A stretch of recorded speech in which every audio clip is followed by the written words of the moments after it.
央妈这次连马赛克都懒得打了，推测爆炸火球至少60米，冲击波上千米。用155榴弹炮做参照，才知道东风时期高超音速导有多不讲道理。实弹发射和爆炸画面全程公开，大型指挥中心都能一发入魂，绝对保证物理超度，无法拒收。咱按视频推算，如果以靶场标线靶标的间距约10米为基准，那爆炸瞬间的火球直径至少60米。但更狠的是，火球还没散完，冲击波就怼出来了。空气冲击波初始阶段是超音速，大于340米每秒，随后逐渐衰减。而央视画面做了0.5倍慢放，实际冲击波扩散持续约2.5到3秒。如果按平均音速往前推，光这面看不见的墙就能干出去850到1000米。要知道，一发155毫米榴弹炮的高爆弹，装药才不过10公斤 TNT 当量，有效杀伤半径就有50-60米。在这个范围内，基本找不着完整的活物。注意是找不着完整的，不像电影演的那种人先飞起来，落地还是个人形。一般这种冲击波在10到15米内，成年人都可以直接被先飞撕裂，20米外内脏震伤，30米外耳膜穿孔。而东风时期的弹头装药，据外媒推测在500公斤以上，对比10公斤的155炮弹差了整整50倍。有军事专家估算，杀伤半径近100米，但看视频那个爆炸规模，说实话保守了。真要落在城市里，500米内的建筑物直接散架，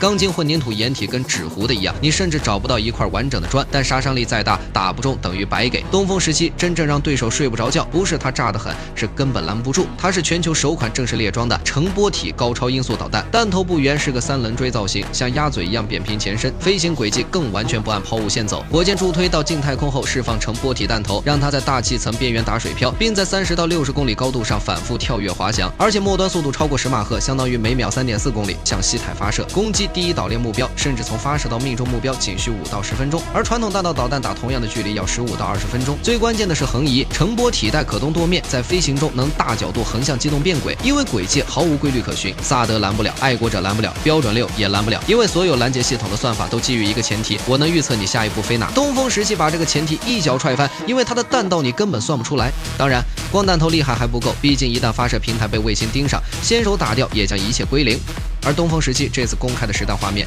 最狠的一点就是无依托发射。不需要预设阵地，也不需要硬化发射屏，全地形发射车在戈壁沙漠、深山密林或普通公路上靠边一停，起数不到20秒就能点火走人。打完车队瞬间机动转移。根据央视报道，画面中甚至出现了多车协同齐射的场景。多车齐射不是为了好看，而是为了饱和突防。同时，多枚导弹从不同方向以不同弹道砸过来，对面防空系统将直接过载崩溃。2019年国庆阅兵时，西方军事观察家韩嘴硬说这只是阅兵摆设，现在无剪辑实摄画面放出来，那些论调集体哑火。7年时间，东风时期从一个阅兵场上的静态展品，变成了随时拉出来就能打的量产完全体，确实有点吓唬人，我都有点想替敌人默哀了。毕竟，就算敌方部署了全世界最贵的反导系统，就算雷达勉强捕捉到了它的轨迹，可只要有一发东风时期穿透防御网砸下来，甚至只是常规弹头，而不是核弹，以这样的爆炸威力，一个大型指挥中心都能直接物理超度了。500公斤以上装药，末端10马赫动能叠加，打固定目标 M 级精度，打航母等海上移动目标同样制导，精度还一点都不打折。